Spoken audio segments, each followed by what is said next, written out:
Yo, YouTube, how y'all doing? Today, we're breaking down something deeper than gossip and deeper than celebrity drama. We're talking about the psychology behind Diddy's downfall, all right, and why the Netflix docuseries, The Reckoning, feels like watching the seven deadly sins play out in real time, all right? This isn't just about one man.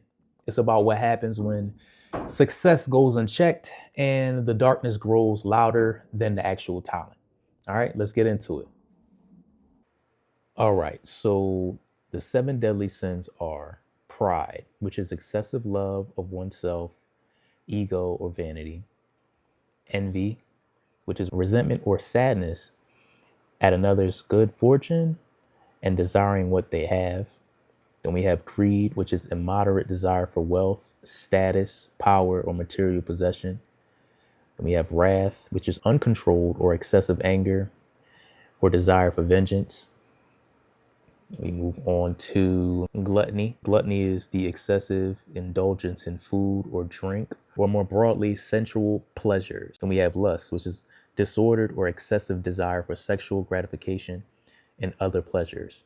And last but not least, sloth, which is spiritual or moral apathy, neglect of duty, laziness of soul or mind. So number one, pride. Basically, he's saying I can't be touched. Pride is the root sin. And the documentary or docuseries paints Diddy like someone living above consequences, such as after the 1991 tragedy at City College. After all the lawsuits, after all the rumors, he just kept rising. All right. Pride convinces you you're the chosen one, and the fall always starts with dissolution. Next, we have envy. Multiple people in the documentary talked about Diddy sabotaging artists or resenting their success. Now, envy makes you turn on your own people. And when you built your whole career on relationships, envy destroys your foundation. Now, we can even look and see how many people was affected by Diddy being envious. Now, we got Tupac. Diddy didn't like Tupac. In the doc, he wanted to be Tupac's friend, but Tupac didn't mess with him. But Tupac did mess with Biggie. You feel me? They were close. They were actually cool. Diddy didn't like that. And you know what envy does? You begin plotting, gossiping, tearing others down. You attract negativity and drama.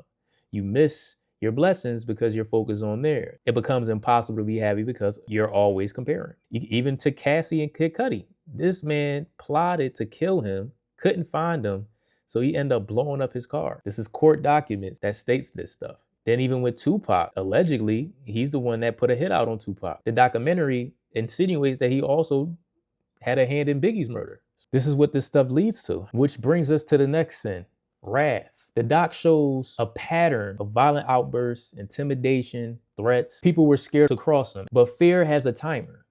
And when fear fades, the truth comes out.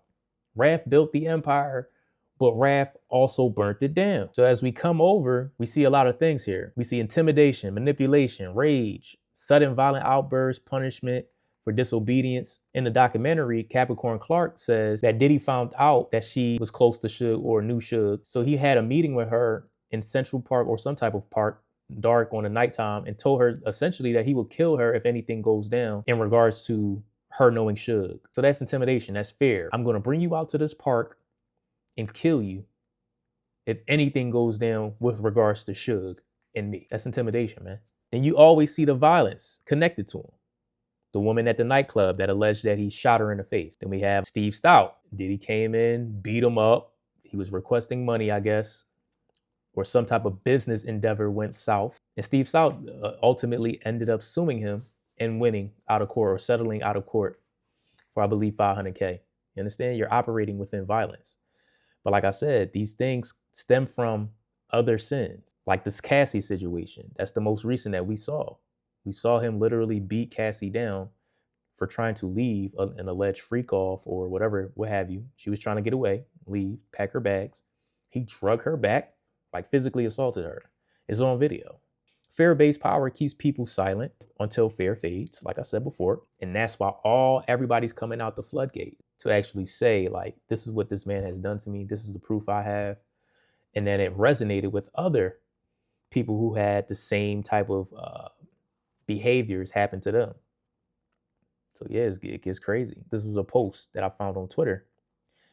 And it says, Jamie Foxx says, He was poisoned by Diddy, which led to his near-death stroke after the feds called him as a witness for the freak-off tapes.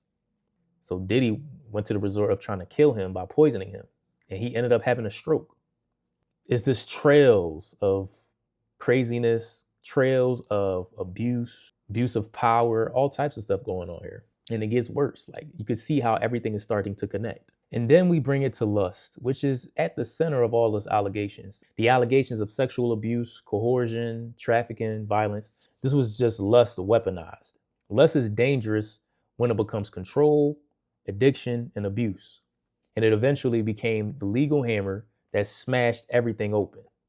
That's why we're even here today in regards to a doc. This is why he got 4 years, the current conviction. Now, they went to his house, they seized items, tapes, and all types of stuff. And this all was blown out or blown open because of Cassie and her allegations. She said that they had freak-offs and they would pay prostitutes and they would have wild nights, wild sex with multiple people. It would go on for days. And then you start to pick apart the documentary and then you're starting to line these sexually deviant behaviors together. Then you start to see the bigger picture.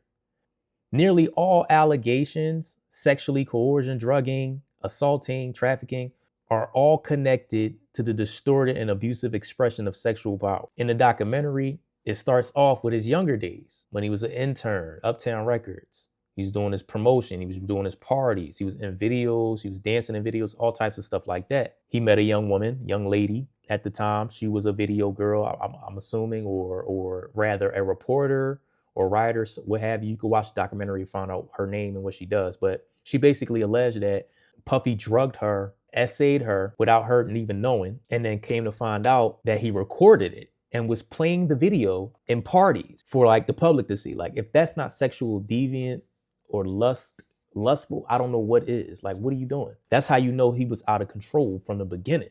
So once you hear that, you can believe all the rest of the allegations, all the sex workers, all the male sex workers coming out. This is excessive. You can see all of them. Look at this. This is a whole bunch of people, escorts, and they're all men. And they're supposedly having relations of a close and intimate manner with your supposed girlfriend. Like, who does that? And he likes to watch this stuff. And then he joins them in, and then he uses drugs called 2C, which is a form of, I guess, ecstasy and cocaine, maybe. I don't know. But the male escort stated that this drug had them up for hours, even days, just having sex. And he would do this on a regular basis. So, you know, the real world comment, it leads to secret lives, double identities, and shame. This is pointed because one of the sex workers that Cassie involved stated that, yeah, my husband is upstairs. He doesn't want to join. He just wants to watch. And the escort stated that, oh, yeah, it was a guy up there, but he had a mask on and he had a down south accent. And why you got a mask on, because you feel shame. You have a double identity. You created a double identity because you feel shameful. You don't want to be known. You don't want to be seen for that stuff. You feel what I'm saying? So that hits that point. It can escalate the dangerous or abusive behavior if unchecked. It had. He started physically abusing Cassie in front of these escorts as well as not in front of these escorts. So it reigns true. It creates emotional numbness and emptiness. Of course, Cassie was feeling that because she felt like it was no way out. He got to be feeling that too because this is supposed to be a girl and you just having her with everybody. And then you have these angry outbursts where you become physically aggressive, you know, and it turns people into objects, which destroys your character. And you see it play out. Like, you don't really care about these people. They're just things for you to use when you want to, and you tell them what to do. It's like a control thing. So yeah, man, it gets crazy. And even with the Danity Kane Aubrey O'Day from the docuseries on Netflix, the person alleged that she walked in on Diddy essaying Aubrey O'Day, but Aubrey O'Day, she doesn't recollect any of this happening. So one would assume that she was drugged while this went down. And that's just deviant behavior because it's like, what's going on up there? One would think if you have a lot of money, charisma, confidence, you don't need to drug anybody to have sex with them. You know what I'm saying? You don't need to drug anybody to do that. You should be able to work your game and make everything consensual. But this is what happens, man. One sin connects to one sin, which connects to another, and it just spirals down from there. And then we get the greed, which in his case is power over everything. Diddy wasn't just hungry for money. He wanted control. Artists, employees, girlfriends, narratives, the entire industry. Greed is when ambition turns into domination. And domination always turns into collapse. So when we look at this, we can even go all the way back to when he first started out. In the docuseries or the documentary on Netflix, you see that, he had a thing for, let's start with the women, since we just came off of lust. You see that he had a thing for other men with power and their girlfriends or their significant others. He always wanted to take the poppin' person or the person that was hot at the time. He always wanted to take their girl. It starts off with I'll Be Sure. This is somebody that you're essentially working with. You're in the label as an intern. He's one of the top artists on the label at the time. And you're eyeing and plotting on his girl. Red flag right there. The original Mr. Steal Your Girl. You feel what I'm saying? So he goes after Kim Porter, which is I'll Be Sure's girl at the time. Granted, Kim went with him. That's neither here or there. You can't really take somebody from someone else unless they allow it. But the simple fact that you're looking at another person's man just because that man is hot at the time, meaning that he has notoriety, acclaim, you only go after those people's girls, or you only go after those men's girls. He even does it with Tupac. Tupac had a girlfriend. I think her name is Sarah Chapman. Diddy has a child with her now. And Diddy knew Tupac at that time, scorching hot. Everybody loved Tupac, men and women. The men respected him. The women wanted him, and he got the women. So it's funny how he was the one that allegedly plotted his demise and then got with his girl. That's kind of creepy. He impregnated her. And that brings me to the other one as well, which is Eric Sermon and Misa. Eric Sermon had Misa. He was hot. He was another hot guy at the time, acclaimed, selling out shows, all that type of stuff. He was with Misa, allegedly. He came around. He saw that. He infiltrated his way in, grabbed her out from under him. Again, you can't really take somebody's girl unless she wants to be taken. But that's how he played. Ryan Leslie had a nice little run when he was bubbling up and he made that hit record for Cassie. He had Cassie on an upward trajectory as well as himself. Diddy took Cassie from him.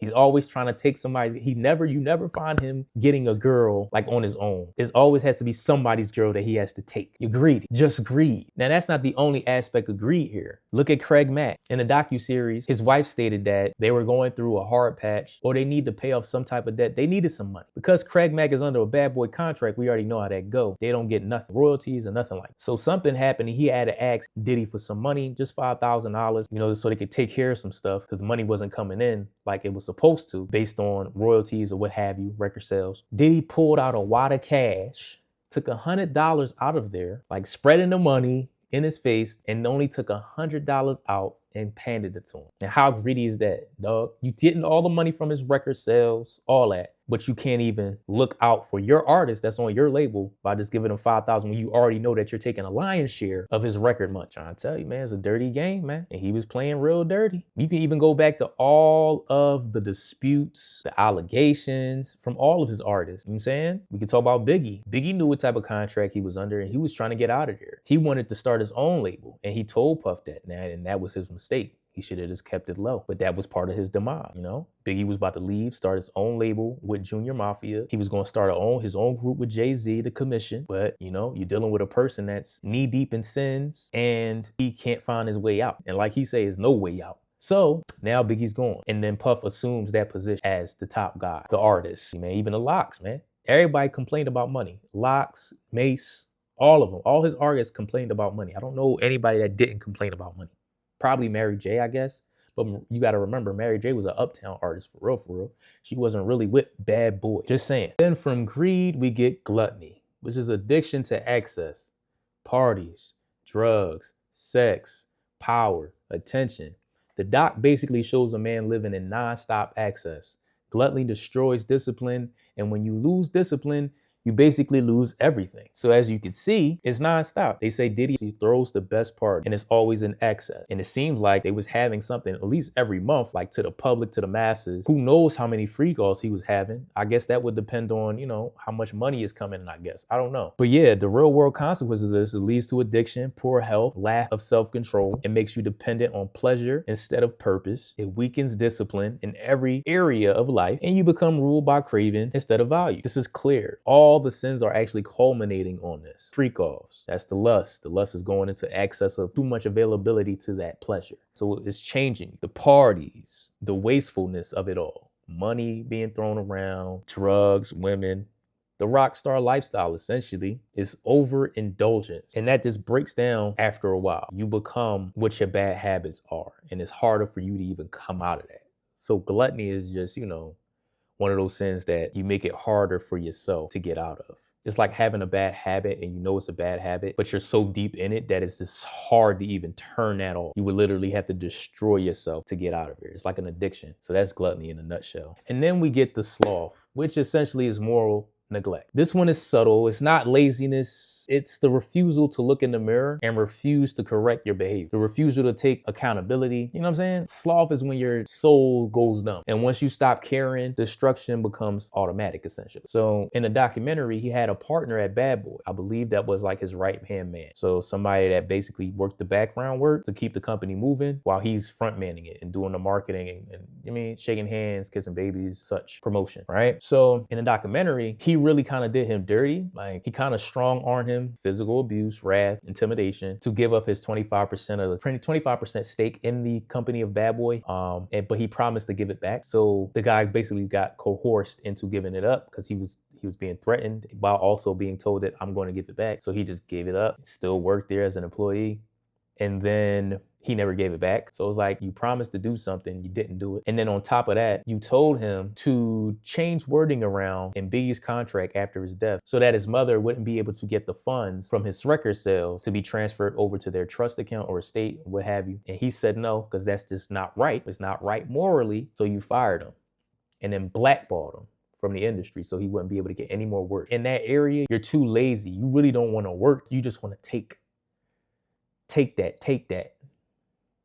So yeah, man, all these sins culminate into who Diddy is today and why Diddy is where he's at today. 50 Cent is supposedly coming out with another docuseries, a second season, if you will. He said it's still a lot more information that he didn't even add in the first one. Or he might even put it on YouTube. The reckoning is still going on. I just want to be able to caution people who wants to be in this industry for the future ambitious and future leaders that we're going to have in this country or abroad, that you have to really be cognizant of how you treat yourself and how you treat others. So before we leave the video, I actually want to give you guys a little bit of knowledge on how to stay away from these 7 deadly sins. All right, now I'm going to teach you guys how to avoid falling into these sins, okay? So first up is pride. So to avoid pride, essentially you want to practice humility. That means reality checks here. You fail this when you have an inflated ego, you ignore feedback, you believe that you're above consequence. That's what happens when you fail this. So how to avoid this? First, you want to build a truth circle. That's 1 to 2 people who are allowed to challenge you without feeling any penalties. 2, you want to schedule self-critiques. Try to do this monthly, where you ask yourself questions like, where did I mess up? How did I get this wrong? Was I wrong? Let me review this. Do that monthly. Next, you want to separate identity from achievement. Success does not equal worth. Study your failures more than you study your wins. Just remember the number 1 rule for pride: if nobody can tell you you're wrong, you're already in danger. Number 2, envy. To avoid this, you want to practice gratitude and self-comparison. You know you're failing this when you start resenting others, you start sabotaging, or you feel bitter. To avoid it, only compare yourself to your past self. Second, turn envy into data. Ask questions like, what does this show me I want? Another thing you want to do, you want to celebrate others publicly. This kills envy. And then lastly, most important, you want to keep a gratitude list. This is a non-negotiable. Keep a gratitude list. Make a list of the things that you are grateful for and always read it. And the number 1 rule, you can't be grateful and envious at the same time. Next up is lust. To avoid this, you want to practice discipline and boundaries. You know you're failing this when desire is running your life. You have secret behavior or you have double identities. The steps to avoid it, you want to avoid isolation and secrecy. That's where lust grows. Number 2, you want to limit dopamine overload. Less porn or no porn, less endless scrolling on your TikToks and your Instagram, and try to limit or avoid drugs. Third, you want to strengthen your purpose. Lust fills, It's like a vacuum. So if you don't really have nothing else going on around you, you want to be able to strengthen your purpose. Find what you can do that's more purposeful, more aligned with your goal, whether that be moving forward, upward, getting a new career, learning a new skill. Try to fill your life with things or goals that's going to improve you. And then lastly, you want to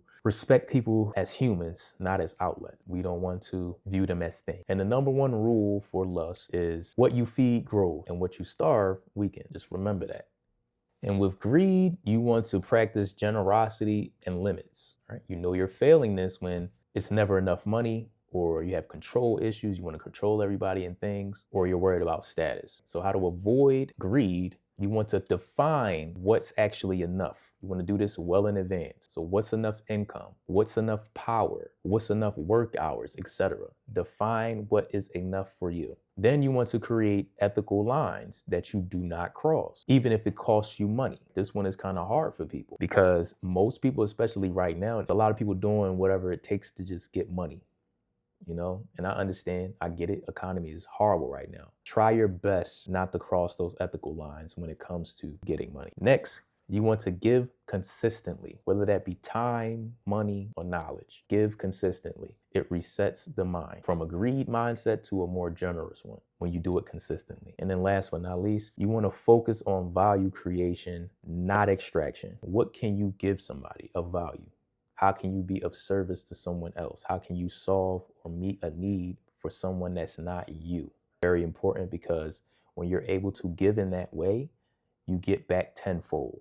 And the number one rule for greed is if you don't set limits, greed will set them for you. And it's usually violent. All right, next up is wrath. To avoid this, you want to practice emotional regulation. You know you're failing this when you're enraged, you have impulsive reactions, or you're thinking about revenge, etc. Now, to avoid this, you want to pause before reacting. I say do the 24-hour rule. If you got to make a big decision and you know your anger or your emotion is going to get in the way, give it 24 hours. Next, you want to move your body. Anger is stored physically. So if you got to go boxing, shadow boxing, if you need to go take a run or a walk, do so. Even if you like a sport.